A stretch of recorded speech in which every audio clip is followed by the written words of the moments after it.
The question before the House is that this bill be now read a second time, and I call the honourable member for Greenway. Thank you, Deputy Speaker. I rise to speak on the Australian Broadcasting Corporation Rural and Regional Measures Bill 2019, which is actually the third incarnation of a bill that has been gathering dust in one form or another since 2015. Now, this bill is basically a carbon copy of the Australian Broadcasting Corporation Amendment Rural and Regional Measures Bill 2017, which the government introduced on the 18th of October 2017, almost 2 years ago, pursuant to a deal with One Nation to repeal the 2 out of 3 cross-media control rule.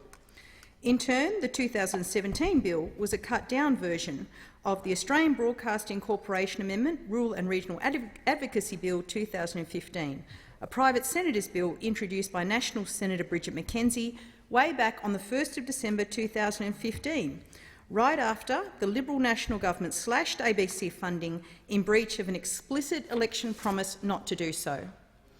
So bereft of an agenda and so utterly lacking ideas of substance in the opening months of this 46th parliament, this government reintroduces these pointless measures which have sat on the books undebated since 2015 and will actually achieve nothing for rural and regional Australia.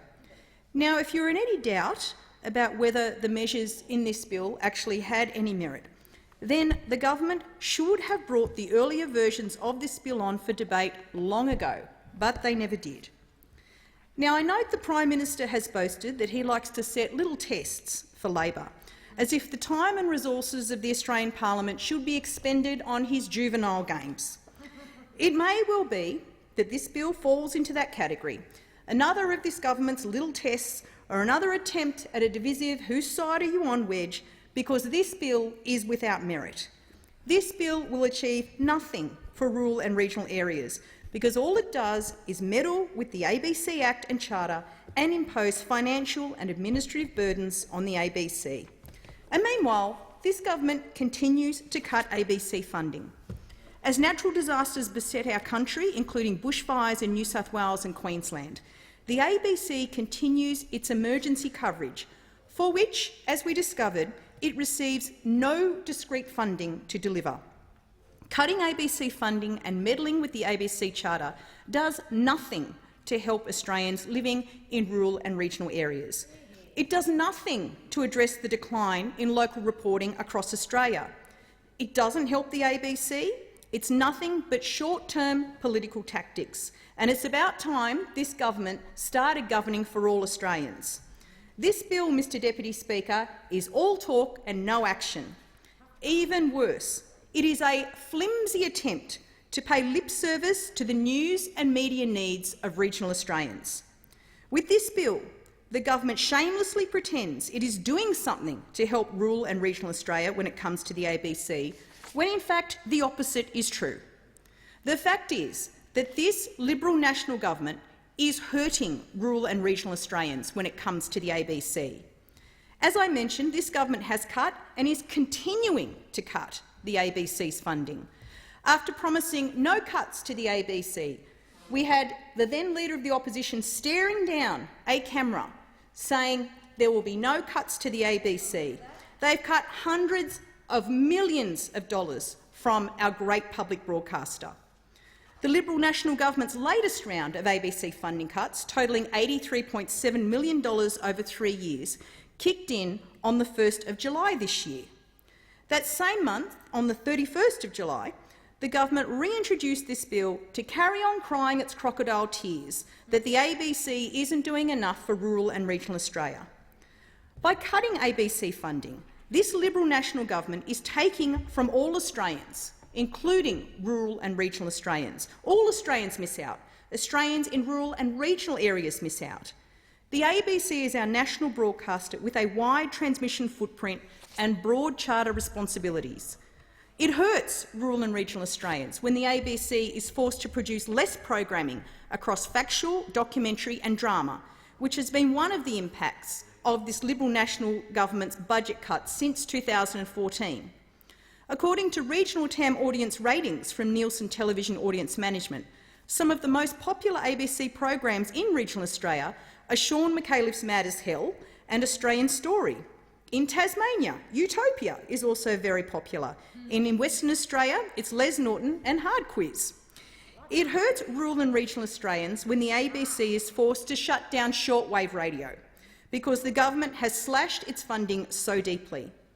The government's own efficiency review, commissioned to assist the ABC in identifying budget cuts, listed ABC shortwave radio as something that could go. Well, mission accomplished, ABC shortwave radio is gone. And how does this Liberal National Government respond to the concerns out of the Northern Territory about the loss of shortwave? It turns around and cuts more money from the ABC. So it hurts rural and regional Australians when they miss out on local news gathering because the ABC doesn't have adequate funding to cover the decline in local reporting that has occurred over the last decade. Now, if this government was serious about wanting to help rural and regional Australia with enhanced service provision by the ABC in rural and regional areas, then they would ensure the ABC had stable and adequate funding to do so. Nothing encapsulates the moribund nature of this government, now in its third term, better than this weasel word bill that attempts to fool regional Australians that the government is actually doing something positive for them. Every time this bill has been introduced, there have been claims that will improve things for rural and regional Australians, yet at each time there have been cuts. The cutometer is now at $366 million and 800 job losses, and that's without counting the axing of the Australian network. Now, Mr Deputy Speaker, who knows if this bill is going to make it through both chambers, but I know this.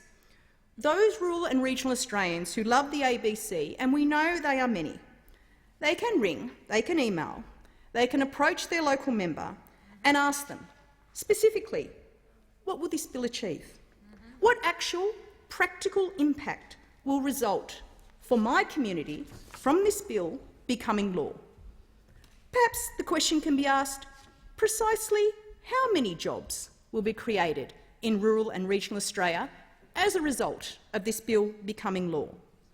Perhaps they could ask the question, exactly how many more hours of local news will be produced as a result of this bill becoming law? What new content will be created as a result of this bill becoming law? What quality of service improvements will there be for my local area? Now, I believe that it's the job of this parliament to be transparent in these things. If this government is so confident in this bill, so confident in all the spin that has been put out each time, not once, not twice, but 3 times that this bill has been introduced, they'll be able to actually answer those questions. Because rural and regional Australians who love their ABC, they should find out exactly what real, what practical, what specific benefits they will get as constituents if and when this bill passes. And they should also, I would suggest, ask another thing. Ask their local member exactly how funding cuts to the ABC hurt their local community.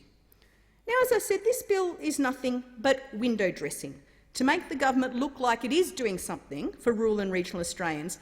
But I can tell you this, if those questions are asked, they will not fool people living outside of our metropolitan areas. They won't fool any Australians for that matter. Now, Labor opposes this bill for 4 key reasons. It's unwarranted, it's duplication and it's burdensome. The bill will achieve nothing for rural and regional Australians. It does nothing to address, and here is a key point, we've heard a lot about the ACCC Digital Platforms Inquiry report lately, but it does nothing to address the findings and recommendations of the ACCC Digital Platforms Inquiry when it comes to supporting the ABC and its particular role in the current news environment in rural and regional areas.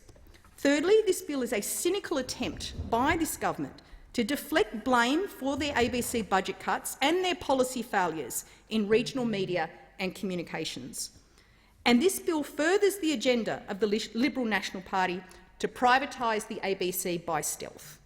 Now, taking each of these issues in turn. Firstly, the bill is unwarranted, it's duplicative and it's burdensome.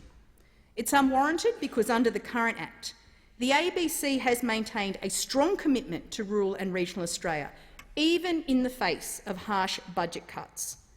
Moreover, this bill has duplication and it's burdensome because a number of its key measures actually duplicate existing powers or functions and waste limited ABC funding on that duplication of administration.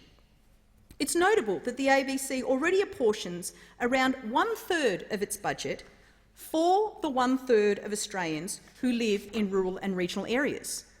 And it's notable that since 2015, the ABC has created a regional division, and in 2017, despite the budget cuts, the ABC has increased its regional investment by $15 million per year, creating 80 new content jobs across the country with its Connecting Communities initiative.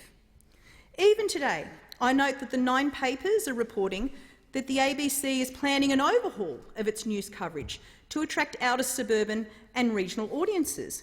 Now, there is clearly a self-awareness within the ABC that has been there for some time and is being articulated yet again by the ABC news head Gavin Morris. And I would note, just to quote from this article today, our budgets have been going down year on year, so we can't invest our way into more audiences. Instead, we have to transform the fundamental offerings we've got to appeal to a broader cross-section of Australia. Now, that self-awareness demonstrates that our public broadcaster understands its obligations under the Charter and is putting the limited amount of funds it has where its mouth is, unlike this government that is not putting the money where its mouth is when it comes to supporting the ABC. Now, this is a public broadcaster constantly seeking to improve itself, to understand its audiences and to deliver on its charter. Now, I note also the bill amends the ABC Charter to include the words regional identity and geographic diversity, when the ABC already interprets the Charter broadly to include such programs and produces, broadcasts and convenes a range of regional programs and initiatives. Now, Labor opposes measures in the bill to amend the ABC's Charter to insert words around contributing to regional identity and reflecting geographic diversity because, as I said, the current Charter already creates obligations for the ABC to serve rural and regional Australians, which the ABC delivers on effectively, serving all Australians. Australians living in rural and regional areas enjoy the wide range of programming the ABC provides, and so they should. The current phrases national identity and cultural diversity must and are interpreted broadly, and the addition of the words regional and geographic are unnecessary and may even serve to narrow the existing interpretation of the ABC Charter. Now, I note the ABC has a strong commitment and record of achievement with respect to rural and regional programming and initiatives, including the Country Hour, Landline, Backroads and Haywire. And, Madam Deputy Speaker, to expand on just one of those innovative programs, the ABC has run Haywire, the annual regional youth project, in partnership with the Australian Government since 1998. The annual Haywire cycle begins with a storytelling competition, encouraging young people living in regional or rural Australia to tell stories about their life outside of the major cities in text, photo, video or audio format. Every ABC regional station selects a winning entry to represent their part of Australia, and the young winners feature their work on ABC Radio and online, as well as receive an all-expenses-paid trip to the Haywire Summit in Canberra. And having been to some of those events, I can say it is truly inspiring. In Canberra, these young rural and regional Australians undertake leadership workshops. They meet with members of parliament, government departments and community leaders, and they work together to develop ideas aimed at improving the lives of young people in regional Australia. The ideas are presented at Parliament House in front of an esteemed panel, and one of them is adopted and then put into action with grant support from the Foundation for Rural and Regional Renewal. Now, this is an incredible example of the power of the ABC as a national platform and how it can be used to build capacity, which is leveraged then in a multitude of ways. The creation of the ABC's regional division in 2015, as well as the ABC's March 2017 announcement of a content fund, including a $15 million a year investment in regional jobs, was realised without the inclusion of the words regional or geographic in the Charter, for the reasons I noted above. Now, to the extent that there could be improvements in the coverage, amount or frequency of local news in rural and regional Australia, neither the problem nor the solution is related to the ABC Act or the Charter. It is related to this government's funding cuts and to broader trends in the in the media sector at large being at play. Now, I want to turn to the establishment of an ABC Regional Advisory Council, which would, according to the bill, be at a cost of $0.1 million per annum, coming at a time when the ABC Act already establishes an advisory council, which already has a number of regional members on it. The bill will establish this Regional Advisory Council to apparently ensure that the ABC Board takes into account the unique views and needs of regional areas in making any significant changes to its broadcasting services that impact regional audiences. Now, why is this? Well, the ABC Board, as I said, already has an advisory council which provides advice to the Board on all matters, including rural and regional matters. And the current advisory council, as I said, include a number of members residing outside of capital cities. I note too that the ABC conducts an annual news poll of ABC audiences. So the duplication to establish a regional advisory council, particularly as the ABC's resources are already stretched in service provision, is not warranted.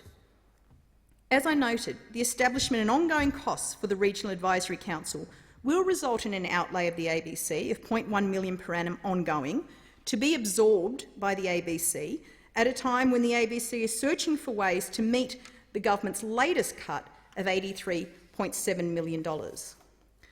Now, I turn to the requirement for the Board to consult with the Regional Advisory Council. And as I said, the ABC Board is already required to consult with the existing Advisory Council. So frankly, it begs the question, what does this say to the members of the current Advisory Council that this second Regional Advisory Council has been proposed? Does this government, are they so lacking in confidence in the way this is currently running? And if so, why haven't they done something about it in the past? Why haven't they pursued this bill in its 3 incarnations in the past? I note too that this bill provides for at least 2 ABC Board members to have a substantial connection to or experience in a regional area through business, industry or community involvement. Now, Labor opposes this measure because Section 24X of the ABC Act already provides for the Minister to establish additional selection criteria for Board appointments. The current ABC Board already has a number of non-executive directors with regional connections and experience to do precisely that, ensure the perspectives, views and needs of regional areas are appropriately considered by the ABC Board. The ABC is a corporation operating in a complex and rapidly changing media environment, and stewardship of that business requires Board members with business and media skills, to name a few.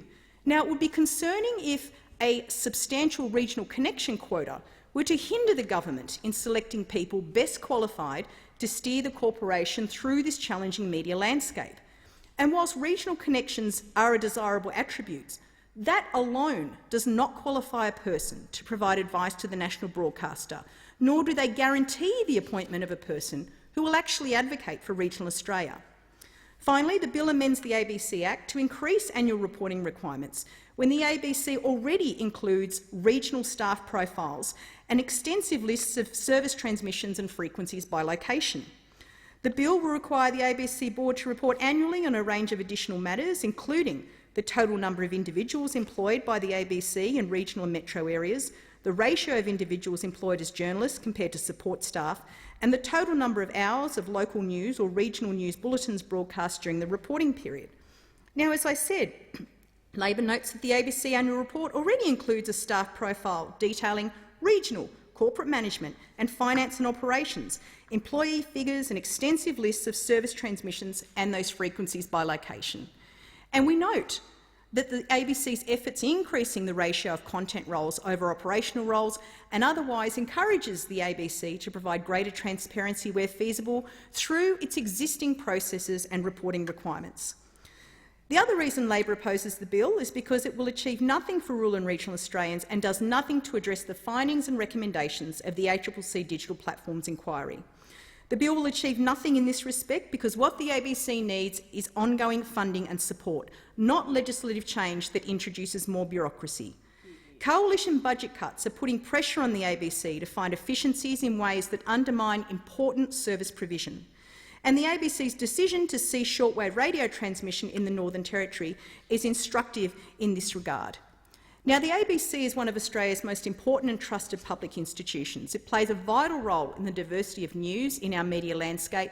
It provides an opportunity for Australian content to be shown and heard in local news, public announcements and emergency messages to regional and remote communities. Now, if the government really cared about the ABC and its regional and remote viewers, listeners and other consumers, it wouldn't just point the finger, it would fund it properly. And I've detailed the government's record of cuts and the impact of these cuts in rural and regional Australia in my remarks. And this bill, as I said, does nothing to address the final report of the ACCC's Digital Platform Inquiry. The ACCC has just completed its 18-month study and the impact of these platforms on the production of public interest journalism in Australia. And it recommends, and I quote, that stable and adequate funding be provided to the ABC. And furthermore, and I quote, the public broadcasters are not currently resourced to fully compensate for the decline in local reporting previously produced by traditional commercial broadcasters.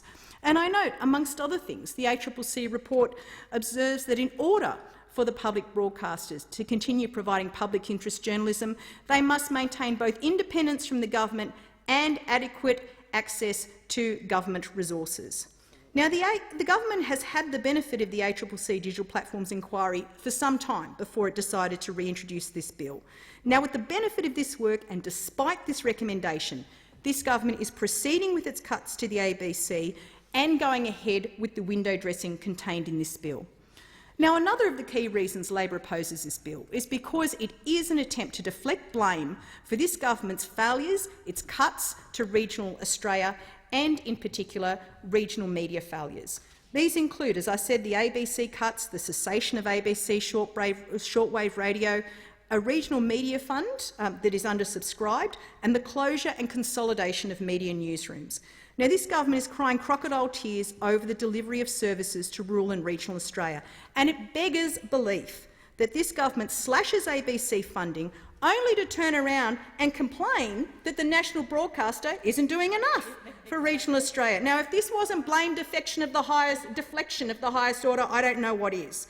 And just as staggering is how they ride in and say the ABC Act needs to be changed, as if the ABC Charter, the ABC Board or the ABC management are somehow to blame for the general decline in rural and regional media coverage in Australia. Now, meddling with the ABC Act will not achieve anything worthwhile in this respect. It serves only to distract from the real communications problems facing rural and regional Australia in terms of our public broadcaster.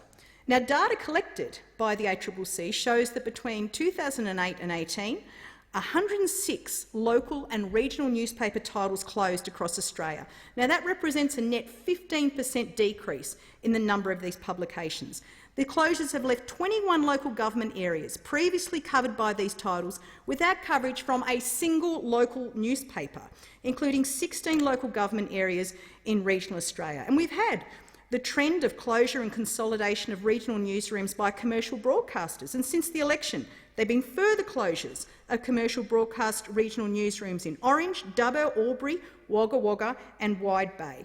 Now, of course, on the media diversity side, this government's media policy has been failing regional Australia for years. And the final reason why Labor opposes this bill is that it furthers the agenda of the Liberal Party to privatise the ABC by stealth. And the good people of rural and regional Australia will not fall for this, and Australians have every reason to regard this bill with great suspicion. The Liberals have proven they can't be trusted with the ABC. In 2018, the Liberal Federal Council voted to privatise the ABC. And any move by the Liberal government to alter the ABC Charter must be treated with extreme caution. Now, it's time for this government, into their third term now, to get real in rural and regional media and get a plan that addresses the under-provision of public interest journalism and underserved areas in rural and regional Australia. There needs to be a plan for regional media in the digital future. This bill is not a plan. This bill is not a plan. It is a pathetic attempt to hide and deflect responsibility for this third-term government's failures when it comes to media and our public broadcaster.